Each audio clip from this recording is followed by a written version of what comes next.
Welcome to my YouTube channel movie insight Urdu. तो दोस्तों, आज हम आपके लिए बहुत ही इंटरेस्टिंग कहानी लेकर आए हैं, इसलिए वीडियो को एंड तक जरूर देखिएगा। वीडियो को लाइक करें, कमेंट करें और शेयर करें। तो दोस्तों, कहानी की शुरुआत में हम कूपर नाम की एक पर्सन को देखते हैं जो कि अपनी बेटी रायली के साथ इसके अच्छे ग्रेड्स आने की वजह से एक पॉप स्टार लेडी रेवन के कॉन्सर्ट में जा रहा था, जो कि खासकर टीनेज गर्ल्स में बहुत ही ज्यादा मशहूर थी। इस कॉन्सर्ट एरिया वाली बिल्डिंग में बहुत ही ज्यादा रश था, जिस वजह से कूपर और रायली को बैठने की जगह नहीं मिलती। इसलिए वो दोनों खड़े होकर ये कॉन्सर्ट के शुरू होने का इंतजार करने लगते हैं। अब कॉन्सर्ट शुरू होने के बाद में रायली कॉन्सर्ट बहुत इंजॉय करती है। इसी दौरान हम कूपर को देखते हैं जो कि थोड़ा सा अजीब फील कर रहा था। जब वो बाथरूम की तरफ जाता है तब बाहर ढेर सारे FBI एजेंट, पुलिस और स्वीट सोल्जर्स को देखता है जो कि अचानक से इस कॉन्सर्ट की बिल्डिंग के बाहर आ गए हैं।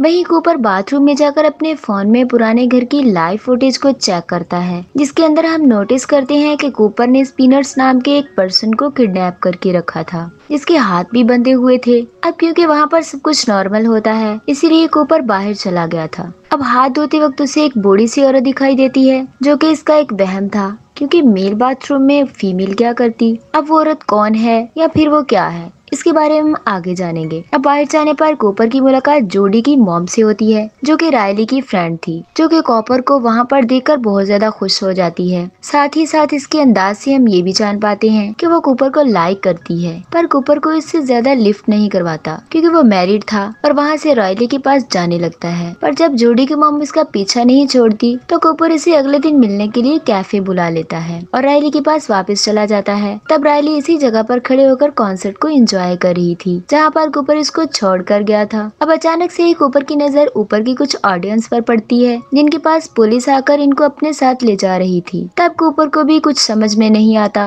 कि ये क्या है, इसलिए वो रेवन का अगला गाना खत्म होने के बाद रायली को इसकी टी शर्ट दिलवाने के बहाने ऊपर की शॉप पर ले जाता है। लेकिन इसके वहाँ पर पहुँचते पहुँचते टी शर्ट खत्म हो जाती है, जिससे रायली को बहुत बुरा लगता है। पर इस शॉप पर काम करने वाले वर्कर जेमी ये सब देख रहा होता है, तो उसको अच्छा नहीं लगता। वो कूपर से 10 मिनट बाद आकर टी शर्ट लेने के लिए कहता है, क्योंकि टी शर्ट का स्टॉक आया हुआ था, लेकिन वो सब स्टोर रूम में रखी हुई थी। अब ये जाने के बाद लगे हाथ कूपर ने जेमी से इतनी सारी पुलिस सूट और FBI के आने का रीजन भी पूछ लिया। तब वहाँ पर जेमी की बातों से हम जान पाते हैं कि असल में ये पूरा कॉन्सर्ट एक ट्रैप है, क्योंकि आज इस कॉन्सर्ट के अंदर एक बहुत ही भयानक कातिल बुचर आया हुआ था, जिसने पास्ट में ढेर सारे लोगों के छोटे छोटे टुकड़े करके इन्हें खत्म कर दिया था और आज तक इसे किसी ने भी नहीं देखा था। पर इसको पकड़ने के लिए पुलिस वालों के पास एक निशानी थी। अब ये बात जानने के बाद कूपर बहुत डर जाता है, क्योंकि वो खुद ही बुचर था, लेकिन इसके बारे में इसकी फैमिली तक को नहीं पता था। खैर, अभी के टाइम पर कूपर बस कैसे भी करके वहाँ से निकलना चाहता था और इसीलिए वो रायली को लेकर बहुत जरूरी काम का बहाना बनाते हुए बैक एग्जिट की तरफ जाने लगता है। लेकिन वहाँ पर ऑलरेडी 2 सिक्योरिटी गार्ड खड़े थे और इसीलिए वो इनको इनकी जगह से हटाने के लिए, इनका ध्यान भटकाने के लिए चुपचाप एक स्टेयर्स के पास खड़ी औरत को नीचे गिरा देता है, जिससे वो गार्ड्स फौरन वहाँ पर आ गए थे। अब कूपर रायली के साथ गेट की तरफ बढ़ रहा था कि तभी अचानक से वहाँ पर ढेर सारे सूट सोल्जर्स आकर खड़े हो जाते हैं, जो कि बाहर आने वाले हर एक इंसान से पूछताछ कर रहे होते हैं और उनकी तलाशी भी ले रहे होते हैं। अब इसलिए न चाहते हुए भी कूपर को रायली के साथ कॉन्सर्ट में वापस आना पड़ता है, जहाँ पर जाने के बाद रायली तो वापस से कॉन्सर्ट को एंजॉय करने में लग जाती है, मगर कूपर वहाँ से निकलने के तरीके के बारे में ही सोच रहा था। तभी इसकी नजर एक पॉप स्टार पार्कर्स पर पड़ती है, जो कि स्टेज पर आता है, तो सब इसको देखकर जोर जोर से इसका नाम चिल्लाने लगते हैं। कूपर चाहता था कि वो किसी तरह से बैक स्टेज पर चला जाए, क्योंकि वहाँ पर ढेर सारे कंपनी के लोग मौजूद थे और वो बैक स्टेज के एग्जिट से निकल सकता था, क्योंकि वहाँ पर इतनी चेकिंग नहीं हुआ करती। लेकिन बैक स्टेज पर नॉर्मल सिविलियंस अलाउड ही नहीं थे। अब ये जानने के बाद कूपर जिमी से टी शर्ट के बहाने ऊपर जाकर सभी पुलिस वालों की पोजीशन चेक करने लगता है। साथ ही साथ अब वो जिमी से मिलता है, तो जिमी अपने वादे के मुताबिक कूपर को अपने साथ स्टोर रूम में ले जाकर दिखाता है, जहाँ पर इसकी कार्ड की हेल्प से इसकी एंट्री होती है। स्टोर रूम में जाने के बाद हम कूपर की बात से ये भी जान पाते हैं कि असल में वो फायर डिपार्टमेंट में काम करता है, और क्योंकि जिमी फायर डिपार्टमेंट पर बाकी डिपार्टमेंट से ज्यादा भरोसा करता था, इसलिए वो कूपर से और इम्प्रेस हो गया था, क्योंकि वो लोगों की जान बचाया करते थे। तब इसकी बातों से हम ये जान पाते हैं कि आज के दिन सभी वर्कर को एक कोड दिया गया है, ताकि बुचर किसी वर्कर का रूप लेकर वहाँ से भाग ना पाए। तब कूपर जिमी को अपनी बातों में फंसाकर इससे वो कोड भी जान लेता है। साथ ही साथ कूपर ने जिमी का की कार्ड भी चुरा लिया था, जिससे अब वो बिल्डिंग की किसी भी जगह पर एक्सेस ले सकता था। अब इसीलिए जैसे ही जिमी वहां से जाता है तो कूपर वापसी से एक बार फिर बेसमेंट की तरफ जाकर कॉफी लेने के बहाने वहां पर मौजूद सभी FBI ऑफिसर्स की बातों को सुनता है,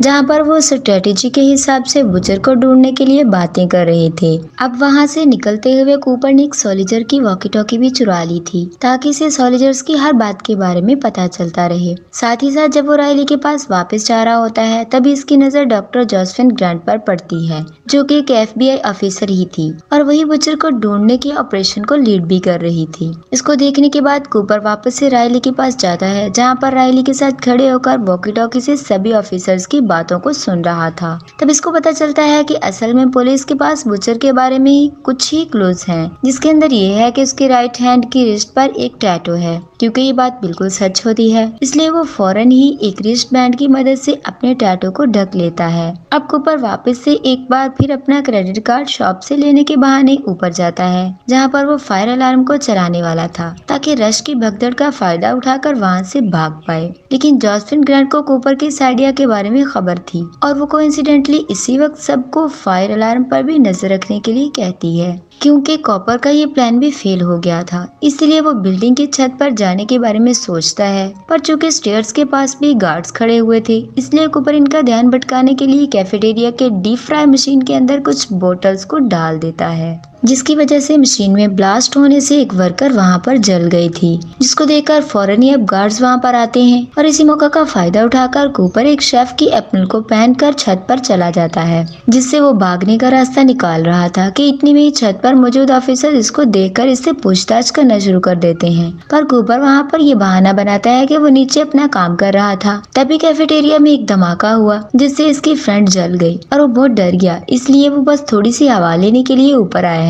तब सोल्जर्स को ये कूपर पे थोड़ा सा शक होता है, तो वो इससे इसका कोड पूछते हैं, क्योंकि एम्प्लॉइज का वहाँ कोड था और क्योंकि कूपर ने कोड पहले ही जिमी से जान लिया था, इसलिए वहाँ पर भी इसे कोई मुश्किल नहीं होती और सोल्जर इसे जाने देते हैं। लेकिन कूपर अब छत से भी नहीं भाग सकता था, जिस बात से परेशान होकर जब वो नीचे आता है तब इस वापसी से बूढ़ी खातून दिखाई देती है, जो कि अगले ही पल गायब हो गई थी। अब कूपर वापसी से अपनी बेटी के पास आ चुका था। अब क्योंकि रायली को इसके डैड का बर्ताव काफी अजीब लगता है, इसके लिए वो अपने डैड को साथ ही रुकने के लिए कहती है। साथ ही साथ हम रायली की बातों से ये भी जान पाते हैं कि रेवन कॉन्सर्ट के दौरान अपने लिए ऑडियंस में से एक ड्रीमर गर्ल्स को चुनने वाली थी, जिसको रेवन के साथ स्टेज पर डांस करने का और बैक स्टेज पर जाने का मौका मिलने वाला था। अब क्योंकि कूपर तो पहले ही से बैक स्टेज पर जाना चाहता था, इसलिए वो अपना दिमाग लगाता है और पास में ही खड़े हुए रेवन के अंकल, जो कि असल में रेवन के मैनेजर भी थे, उनके पास आकर उनसे बातें करते हुए झूठ बोलता है कि इसकी बेटी को ल्यूकेमिया है, यानी कि कैंसर है। वो रेवन की बहुत बड़ी फैन है, इसीलिए वो यहाँ पर आई है। अब ये बात जानने के बाद रेवन के अंकल को भी रायली के लिए बहुत बुरा लगता है, इसलिए वो वहाँ सीधा स्टेज पर जाते हैं और 2 ID कार्ड्स लाकर कूपर और रायली को दे देते हैं, जिसका मतलब यही था कि आज के दिन रायली ही रेवन की ड्रीमर गर्ल बनने वाली थी। ये बात जानकर रायली बहुत ज्यादा खुश हो जाती है और अब रायली और कूपर दोनों को ही स्टेज के ऊपर बुला लिया गया था, जहाँ पर रायली बहुत ही ज्यादा हैप्पी होती है और वो कूपर को हग भी करती है। और बाद में जब रेवन इसका नाम पुकारती है तो रायली खुश होते होते रेवन के पास जाकर उसके साथ स्टेज पर डांस करने लगती है। इसी बीच हम कूपर को देख पाते हैं, जो कि आसपास सभी पुलिस वालों को देख रहा था। अब जब रेवन का सॉन्ग खत्म होता है तो पर्दे के पीछे चली जाती है, लेकिन कूपर जहाँ पर खड़ा था वहाँ पर से पर्दे के पीछे का इलाका विजिबल था। तब वो देखता है कि रेवन इनहेलर ले रही थी। इसका मतलब यही था कि रेवन को इस्तेमा था और शायद इसी वजह से इसके अंकल ने रायली की बीमारी के बारे में सुनकर उसे सीधा रेवन की ड्रीमर गर्ल बना दिया। खैर आगे रेवन और पार्कर मिलकर वहाँ पर अपना आखिरी सॉन्ग गाते हैं, जैसे कि सब लोग बहुत ही ज्यादा ध्यान से सुन रहे थे और एंजॉय कर रहे थे। इसी दौरान कूपर की नजर पुलिस पर पड़ती है, जो कि अब स्टेज की तरफ आ रही थी, इसलिए कूपर कुछ सोचने लगता है और तभी इसकी नजर एक और लड़की पर पड़ती है, जिसकी तबीयत खराब हो गई थी और इसीलिए बैक स्टेज के पास ही मेडिकल रूम में ले जा रहा था। अब इस बात का फायदा उठाते हुए कूपर खुद इस लड़की के पास जाता है, इसे उठाकर बैक स्टेज में लेकर जाता है जिससे एक बार वापस से वो पुलिस चेकिंग से बच गया था। साथ ही साथ वहाँ के स्टाफ के सामने इसकी एक बहुत अच्छी इमेज बन गई थी। इसी बात का फायदा उठाते हुए कूपर इनके बैक स्टेज की एग्जिट से जाने की परमिशन ले लेता है, लेकिन कूपर की किस्मत वहाँ पर भी इसका साथ नहीं देती, क्योंकि फ्रंट एग्जिट के साथ साथ बैक एग्जिट पर भी सेलिब्रिटीज और उनके साथ साथ लोगों को छोड़कर सबसे कड़ी चेकिंग हो रही थी। ये देखकर कूपर को कुछ भी समझ नहीं आता कि वो वहाँ से कैसे निकले, पर तभी उसकी नजर रिवन पर पड़ती है। उसके दिमाग में एक आइडिया आता है कि वो रायली के साथ तब तक वहाँ पर खड़ा रहेगा जब तक रेवन वहाँ से घर नहीं जाने लगती। अब रेवन वहाँ से जा रही थी तब वो खुद ही रायली के पास कुछ बात करने के लिए रुकती है। इसी मौका का फायदा उठाते हुए कूपर रेवन को अकेले में 2 मिनट कुछ बात करने के लिए मना लेता है। रेवन भी कूपर को अपने मेकअप रूम में लेकर चली गई थी, जहाँ पर कूपर रेवन के सामने रिवील करता है कि वही बचर है। साथ ही साथ कूपर ने रेवन को स्पिनर्स की लाइव वीडियो भी दिखा दी थी, जिसके अंदर स्पिनर्स चीख चीख कर हेल्प मांग रहा था। तब कूपर की बातों से हम जान पाते हैं कि असल में इसने जहाँ पर स्पिनर्स को रखा हुआ था वहाँ पर इसने ढेर सारे कार्बन मोनोऑक्साइड के सिलेंडर भी रख दिए थे, जिन्हें वो अपने फोन से ही लीक कर सकता था। अब अगर रेवन इसे और इसकी बेटी को सेफली वहाँ से नहीं निकालता तो वो इसको खत्म कर देता है, यानी कि स्पिनर्स को। अब ये बात सुनने के बाद रेवन डर जाती है, इसलिए वो कूपर की बात मान जाती है। इसे और रायली को अपने साथ ही लेमोजिन में बिठाकर वहाँ से ले आती है। रायली इन सब से काफी ज्यादा खुश थी और तब रेवन भी इस बात को समझ गई थी कि कूपर की फैमिली इसकी सच्चाई नहीं जानती, क्योंकि रेवन खुद भी किसी भी हालत में कूपर को पकड़वाना चाहती थी। इसलिए वो रायली से इनके घर चलने की डिमांड करती है। अब रायली के लिए ये तो बिल्कुल ड्रीम गर्ल्स वाली चीज थी, इसलिए वो इस बात से बहुत ज्यादा खुश हो गई थी और वो फौरन ही इसके लिए मान जाती है और अपनी माँ रेचल को कॉल करके सब बताती है। अब वो कूपर कहीं ना कहीं रेवन की चालाकी को समझ रहा था, लेकिन वो अपनी बेटी के सामने होने की वजह से कुछ नहीं कर पाता। अब आगे हम देखते हैं कि रेवन सीधा कूपर के घर में आ गई थी, जहाँ पर इसकी मुलाकात कूपर की वाइफ रेचल और कूपर के छोटे बेटे लॉगन से होती है। साथ ही साथ रेचल भी रेवन को अपने घर में देखने के बाद काफी खुश थी, इसलिए वो जल्दी से इसे अपने घर की अंदर ले जाती है, जहाँ पर इसने रेवन के लिए पाई बनाई हुई थी। और क्योंकि रेवन सच में एक डाउन टू अर्थ सेलिब्रिटीज होती है, इसलिए वो बहुत अच्छे से रेचल से बात करती है और सबके साथ बैठकर पाई को खाने लगती है। तभी हम रेवन की बातों से ये जान पाते हैं कि इसके अभी के कॉन्सर्ट के टिकट्स जब बिकना शुरू हुए थे तब इसके पास अचानक से एक FBI आ गई थी, जिनसे बात करके रेवन को ये पता चला कि इसके कॉन्सर्ट के टिकट्स को बुचर ने भी खरीदा है और वहाँ पर आएगा, इसलिए बहुत सारे पुलिस वाले आए हुए थे। अब ये बात जानने के बाद रेचल बहुत ज्यादा शॉक्ड हो जाती है, पर अभी इसको ये बात समझ में नहीं आती कि आखिर FBI के पास बुचर की इन्फॉर्मेशन कैसे आई, क्योंकि आज तक तो बुचर को किसी ने देखा नहीं था और न ही इसके बारे में किसी को कुछ पता था। इसके जवाब में रेवन बताती है कि असल में किसी ने अननोन पर्सन ने बुचर के थोड़े से हुलिये के बारे में, उसके हाथ में मौजूद टैटू और उसकी उम्र के बारे में बताया था, और साथ ही साथ ये भी बोला था कि इसके पास एक डार्क कलर की कार है जिससे वो कॉन्सर्ट में आने वाला था। अब इस बात को सुनने के बाद कूपर एकदम दिमाग खराब हो जाता है, क्योंकि इसने आज तक अपने पीछे ऐसा कोई सबूत छोड़ा ही नहीं था जिसके इसके बारे में इंफॉर्मेशन निकाली जा सके। और अब क्योंकि वो नहीं चाहता था कि रेवन और भी कोई बात ऐसी बोल दे जिससे कि इसकी फैमिली को इसकी सारी सच्चाई का पता चल जाए, इसलिए वो रेवन को वहाँ से जाने के लिए कहता है। मगर रेवन वहाँ पर मौजूद पियानो पर एक आखिरी सॉन्ग प्ले करने का बहाना करती है, जिस पर अपनी फैमिली के सामने नॉर्मल एक्ट करने के लिए ना चाहते हुए भी कूपर को मानना पड़ता है। और अब कूपर रायली और रेवन के साथ गाना गाते हुए वीडियो बनाने लगता है। इसी दौरान रेवन ने अपना फोन अपनी ड्रेस में छुपा लिया था और वो रायली के साथ फोटो खींचने के लिए कॉपर का फोन अपने हाथ से छीन लेती है। और ये सब रेवन का एक प्लान था। जैसे ही इसके हाथ में कॉपर का फोन आता है तो वो फौरन बाथरूम में घुसकर अंदर से अपने दरवाजे को लॉक कर लेती है। तो वो सबसे पहले इस लाइव फुटेज को एक्सेस करती है कि वहाँ पर मौजूद माइक के ऑप्शन में स्पिनर से इसकी लोकेशन के बारे में पूछती है। अब यहाँ स्पिनर्स को इसकी एग्जिट की लोकेशन के बारे में नहीं पता था, मगर जब कूपर इसको वहाँ लेकर आया था तो तब इसने इसके घर का ब्लू कलर का गेट नोटिस किया था और घर के पास ही एक टूटे हुए लायन का स्टैचू भी था, यानी कि शेर का स्टैचू। अब ये बात जानकर रेवन फौरन ही अपने इंस्टाग्राम पर लाइव जाती है और स्पिनर्स की कही हुई सारी बातें अपनी ऑडियंस को बताने के बाद उनसे जल्दी जल्दी स्पिनर्स को बचाने के लिए बोलती है। तब किस्मत से होता यह है कि इसके कुछ फॉलोअर्स को इसकी लोकेशन के बारे में समझ आ गया था और वो स्पिनर्स को बचाने के लिए जा रहे होते हैं। आगे रेवन ने अपने फोन से जोसेफिन को भी मैसेज कर दिया था कि इसी बीच हम बाहर कूपर और रेचल के चलाने की आवाज को सुनते हैं। जहाँ पर कूपर बाथरूम का दरवाजा पीट पीट कर रेवन को बाहर आने के लिए कह रहा था और रेचल कूपर पर चिल्ला रही होती है। तभी रेवन अंदर से चिल्लाकर रेचल को बता देती है कि कूपर ही बुचर है। तभी अचानक से बाहर से आवाजें आना बंद हो जाती हैं, जैसा कि अब रेवन और डर गई थी। पर तब कूपर बाथरूम के दरवाजे को भी अनलॉक कर लेता है और रेवन से अपना फोन वापस लेकर स्पिनर्स को देखता है। मगर तब तक रेवन के फैंस ने स्पिनर्स को बचा लिया था, जिसको देखकर कूपर को बहुत ज्यादा गुस्सा आता है। असल में इसने अपनी पूरी फैमिली को रिचल के साथ इसके रूम में लॉक कर दिया था। अब इसका प्लान यही था कि वो रिचल की कार में रेवन को होस्टेज बनाकर वहां से निकलकर चला जाए। अब वो जल्दी से रेवन को रिचल की कार में बिठाता है और खुद ड्राइविंग सीट पर बैठ जाता है। मगर जैसे ही वो गैराज का दरवाजा खोलता है तब इसकी नजर उसकी फैमिली पर पड़ती है, जो कि किसी तरह से रूम से बाहर निकलकर गैराज में आ गई थी। अब क्योंकि कूपर अपनी फैमिली से सच में बहुत ही ज्यादा प्यार करता था, इसी वजह से इनके सामने इस तरह से भागना नहीं चाहता था। तब इस बात का फायदा उठाते हुए रेवन कूपर को समझाने की कोशिश करती है कि शायद इसे अब ये सब बंद कर देना चाहिए और एक अच्छे साइकियाट्रिस्ट से अपना इलाज करवाना चाहिए। मगर कूपर इस बात को बिल्कुल कंसीडर नहीं करता। तब रेवन कार से नीचे उतरकर बाहर चली जाती है और कूपर गैराज का दरवाजा बंद करके खुद को घर में लॉक कर लेता है।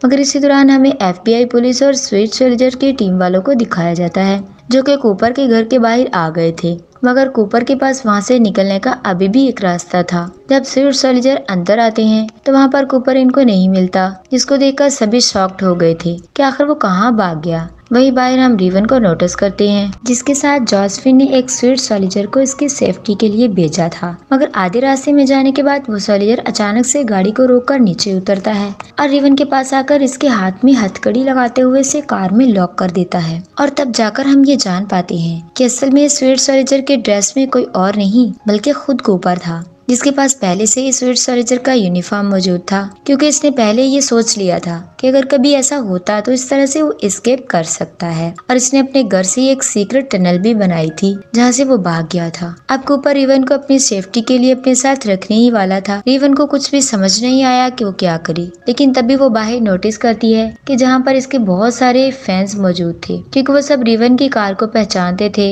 इसीलिए वो ध्यान से देखने लगते हैं। इसी बात का फायदा उठाकर रेवन किसी तरह से अपने हाथ से कार के शीशे को ओपन कर देती है, जिससे अब सब इसकी कार के पास इकट्ठे हो गए थे, जिससे कूपर का ध्यान भटक जाता है। और फिर जैसे ही रेवन को मौका मिलता है तो वो अपने हाथ को फ्री करके जल्दी से कार से बाहर आ जाती है। और इतने में वहाँ पर पुलिस वाले भी आ गए थे, जिन्हें कूपर के रेवन के साथ होने के बारे में अंदाजा हो गया था। अब कूपर इस बात पकड़े जाने ही वाला था कि तभी इसकी नजर रेवन की कार में पड़े हुए कुछ नॉर्मल कपड़ों पर पड़ जाती है और वो फौरन ही कपड़ों को पहनकर चुपचाप वहाँ से रश में निकल जाता है। इस बार भी कूपर अपने आप को पुलिस वालों के हाथ आते आते बचा लेता है। वहीं पर हम जोसेफिन, ग्रैंट, रायली, लॉगिन और रिचल को रिचल के पुराने घर में देखते हैं, जहाँ पर जोसेफिन कूपर की फोटोज को देख रही थी, जिनको देखकर कोई नहीं कह सकता था कि कूपर ही बुचर है, क्योंकि वो अपनी फैमिली और करियर लाइफ में काफी ज्यादा मेहनत करता था। अभी के टाइम पर जोसेफिन चाहती थी कि वो रिचल, रायली और लॉगिन को एक करियर की हेल्प से दूसरे शहर में भेज दे ताकि वो वहाँ पर सेफ रह सके। मगर रिचल इस पर मना कर देती है, क्योंकि कहीं न कहीं से पता था कि कूपर कभी भी रायली और लॉगिन को नुकसान नहीं पहुँचाएगा। पर फिर भी अभी वो रायली और लॉगिन को जोसेफिन के पास ही छोड़ देती है, खुद अपने घर में चली जाती है, जहाँ पर पहले से ही कूपर मौजूद होता है। कूपर ने इनकी नजरों में उठने की काफी कोशिश की, मगर इसकी माँ ने खुद को सुपीरियर मानने की वजह से उन्होंने कभी भी इस पर ध्यान नहीं दिया और तब से ही कूपर को इन लोगों से चिढ़ हो गई थी, जो कि खुद को सुपीरियर माना करते थे। और इसके बाद से ही इसने ऐसे लोगों को अपना विक्टिम बनाना शुरू कर दिया था, क्योंकि वो बस यही चाहता था कि उसकी माँ को एक बार इस पर प्राउड हो जाए। लेकिन इसकी माँ ने कभी इस पर ध्यान नहीं दिया। अब ये सब जानने के बाद कूपर रिचल की तरफ बढ़ने लगता है, पर तभी रिचल कूपर का ध्यान भटकाने के लिए उसे एक आखिरी टाइम अपने साथ पाई खाने की ख्वाहिश को जाहिर करती है। इस पर कूपर भी कुछ सोचते हुए मान जाता है और जाकर डाइनिंग एरिया में बैठ जाता है। रिचल और कूपर दोनों साथ में पाई खा रहे होते हैं और अब पाई खत्म होने के बाद अचानक से ही कूपर नोटिस करता है कि इसकी पाई में रिचल ने एक तरह का ड्रग मिलाया था, जो कि इसे कूपर के ही टूल बैग के अंदर मिला था, जो कि शायद वो अपने विक्टिम्स के ऊपर भी इस्तेमाल करता होगा। जिसको देखकर कूपर गुस्से में रिचल की तरफ हमला करता है, पर तब तक ड्रग ने अपना असर करना शुरू कर दिया था। तभी कूपर को अचानक गेट के पास एक इसकी माँ दिखाई देती है, जो कि असल में वही लेडी थी जिसको कूपर बार बार अब तक अलग अलग जगह पर देख रहा था, यानी कि कभी वॉशरूम में, कभी भी सीढ़ियों पर और हर जगह पर बेसिकली वो अपसेट हो चुका था अपनी माँ से, और वो बस इनकी नजरों में खुद को साबित करना चाहता था और ऐसे लोगों से चिढ़ता था जो कि उन जैसे हुआ करते थे। तब इन्हें देखकर कूपर इनकी तरफ बढ़ने लगता है, पर असल में गेट पर जोसेफिन अपने साथियों के साथ खड़ी होती है, जो कि कूपर के ऊपर टेरस गन से हमला करके इसे पकड़ लेती है। एंड माइट भी इन टेरस गन की वजह से ही इसके ऊपर जो ड्रग का असर था वो थोड़ा कम हो गया था। फिर जब कूपर वहाँ से जा रहा होता है तब आखिरी बार रायली आकर रोते हुए से हग करती है और कूपर भी थोड़ा सा उदास होते हुए आगे जाने लगता है। तभी अचानक से इसकी नजर रायली की साइकिल पर पड़ती है जो कि गिरी हुई थी। कूपर इसको उठाकर सीधा करता है और पुलिस इसके हाथ को चेन से बांधकर इसे वैन में पीछे अकेले बैठा देती है। लेकिन जैसे ही पुलिस वैन थोड़ी आगे चलकर जाती है तो कूपर हंसने लगता है। तभी हम नोटिस करते हैं कि असल में इसने अपनी बेटी रायली की साइकिल के टायर से स्पोक को तोड़ लिया था, यानी कि जो टायर्स के बीच में लंबी लंबी डंडियां होती हैं वो तो अब इसकी मदद से बहुत ही आराम से अपनी चेन्स को खोल लेता है और जोर जोर से हंसने लगता है। इसके साथ ये जो सीन होता है यहीं रुक जाता है। अब इस मूवी के पोस्ट क्रेडिट सीन में हम जेमी को देख पाते हैं, यानी कि वही पर्सन जो कि टी शर्ट्स दे रहा था, जिसको न्यूज के जरिए पता चलता है कि जिस इंसान से वो इतना हंसकर और फ्रेंडली होकर और सही से बात कर रहा था वही असल में बुचर था। और ये देखकर तो उसके होश उड़ जाते हैं और शायद अब इसका इंसानियत पर से ही भरोसा उठ जाए और फायर डिपार्टमेंट वाली बात से भी। और इसके साथ में ट्रैप मूवी यहीं पर खत्म हो जाती है।